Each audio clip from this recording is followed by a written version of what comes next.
नाम बदलने से परिवर्तन नहीं आता है। हिंदू राष्ट्र तो कागज पे कल ही हो जाए, पर कोई मतलब थोड़ी निकलेगा। हमको हिंदुओं के दिलों में हिंदू राष्ट्र चाहिए, कागज पे नहीं चाहिए। दूसरी बात, हमको हिंदुओं पर बड़ी हंसी आती है। बंगाल में पलायन चाय कर रहे, गुना में पत्थर खाए, पालघर में अपने संत मरवाए, उत्तर प्रदेश में रामचरितमानस जलवाई, श्रद्धा के 35 टुकड़े करवाए, राजस्थान में कन्हैया लाल दर्जी को चाकू लगवाई और मरवाया, राजस्थान में ही 9 वर्ष के बच्चे हेमराज को मरवाया, डॉक्टर बिटिया कोलकाता का रेप करके निर्दयता के साथ वध करवाया, मणिपुर 1996 से जल रहा, नूही की घटना सबको याद है, मेवात की घटना सबको याद है, मणिपुर की घटना सबको याद है, राम मंदिर का 500 साल का यह युद्ध सबको याद है, लाखों हिंदुओं का बलिदान सबको याद है, कश्मीरी पंडितों का पलायन सबको याद है, फिर भी हिंदू चुप बैठा है। ये इस हिंदुओं का दुर्भाग्य।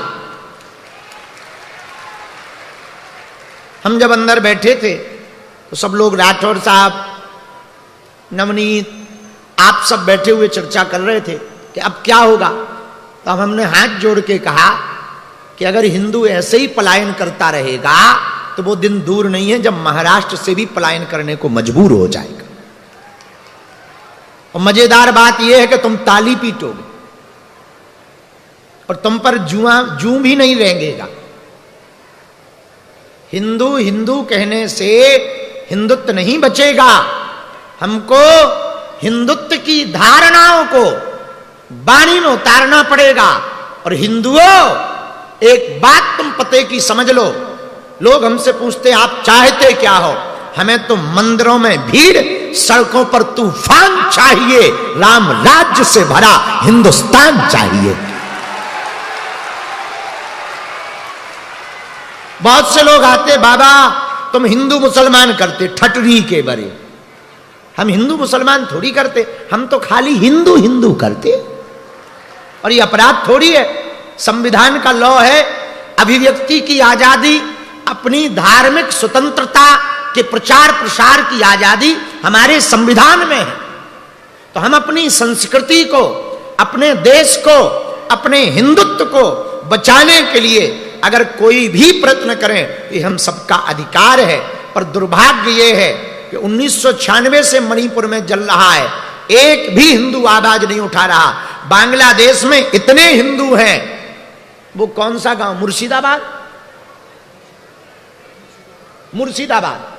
मुर्शिदाबाद से गांव के गांव अभी वर्तमान में पलायन कर रहे हिंदुओं के, लेकिन एक भी हिंदू खड़ा नहीं हो रहा।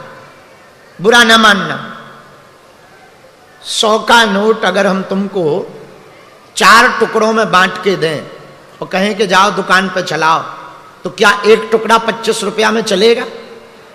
जरा जोर से बोलो, और जोर से बोलो।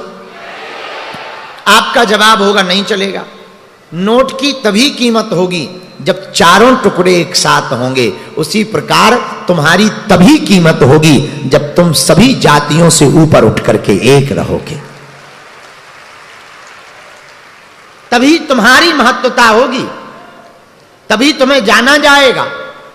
लेकिन आज महाराष्ट्र की भूमि में भगवान श्री बागेश्वर बालाजी की प्राण प्रतिष्ठा, राम दरबार की प्राण प्रतिष्ठा, गणेश भगवान की प्राण प्रतिष्ठा, स्फटिकेश्वर महादेव की प्राण प्रतिष्ठा जो हुई है, आने वाले कालांतर में हम महाराष्ट्र में हर 2 महीने में आकर के जलने वालों को जलाते रहेंगे। हाँ, दरबार भी लगाते रहेंगे। दूसरी बात, आने वाले समय में भिवंडी का यह बागेश्वर बालाजी का सनातन मठ हिंदुत्व का सबसे बड़ा केंद्र होगा। और भविष्य में बागेश्वर धाम की तरह यहां की दान पेटियों के रुपयों को महाराष्ट्र की गरीब बेटियों के विवाह में लगाया जाएगा।